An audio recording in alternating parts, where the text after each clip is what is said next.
قد كفاني علم ربي من سؤالي واختياري. وفيه أيضا dalam Raudhah Lam dari Ali radhiyallahu an berkata, ya lun tanya akan Nabi SAW tentang baca Quran,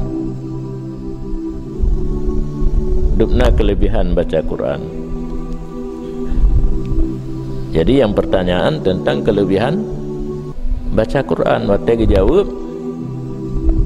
jawab Nabi, alaika bis sadaqah, lazim di atas kamu dengan bersedekah, karena sedekah itu aman daripada neraka.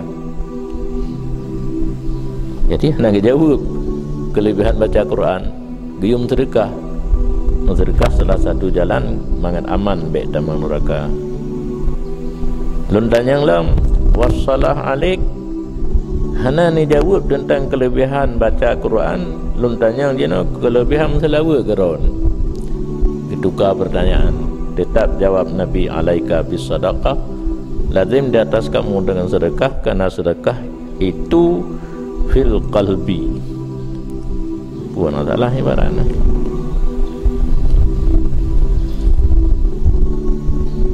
sedekah latih yang gurayan dengan Allah untuk latih benar amanum minan nar.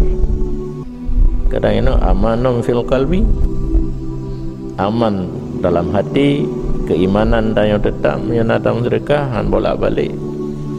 Dan tanya lo wat tasbih, miahan pegah kelebihan masalawun, kelebihan tasbih pu. Itu kalau pertanyaan, jawab Nabi, alaika bis sadaqah, lazim di atas kamu dengan sedekah, karena sedekah itu adalah mas kawin bidadari. ابتهالي شاهد لي بافتقاري قد كفاني علم ربي من سؤال